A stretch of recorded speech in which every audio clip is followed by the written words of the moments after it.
रहस्यमय जंगल। दो दोस्तों की कहानी। बहुत समय पहले की बात है। दो अच्छे मित्र राम और श्याम एक घने जंगल से गुजर रहे थे। दोनों दोस्त अपने गांव में एक दूसरे के साथ हर समय बिताते थे और बचपन से ही बहुत सारी कहानियां दादी नानी से सुनी थी। ये कहानियां उनकी मित्रता की नींव थी।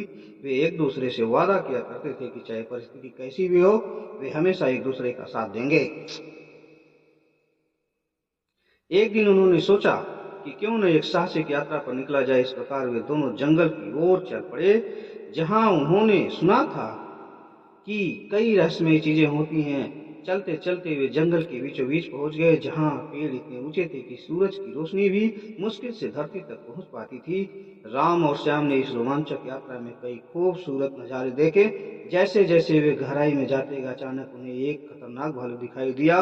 भालू को देखते ही दोनों के दिल की धड़कन तेज हो गई और श्याम, जो पेड़ पर चढ़ना नहीं जानता था, जल्दी से ऊंचे पेड़ पर चढ़ गया। उसने एक बार भी नहीं सोचा कि उसका दोस्त राम खतरे में पड़ सकता है। उसने अपनी समझदारी से काम लिया, अपनी सुनी हुई दादी नानी की कहानियों को याद किया। उसे याद आया कि कई बार जानवर मरे हुए शरीर पर हमला नहीं करते।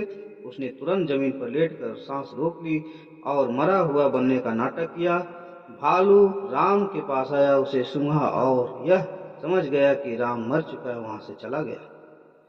श्याम पेड़ से नीचे उतरा और राम के पास आया। उसने कहा, दोस्त, तुमने बहुत चालाकी से काम लिया, लेकिन भालू ने तुम्हारे कान में क्या कहा? राम ने गहरी सांस ली और कहा, भालू ने कहा है कि सच्चे दोस्त वही होते हैं जो मुसीबत में साथ न छोड़ें। इस अनुभव ने राम को यह सिखाया कि दोस्ती सिर्फ नाम की नहीं होती, बल्कि यह एक ऐसा बंधन है जो कठिन समय में परखा जाता है।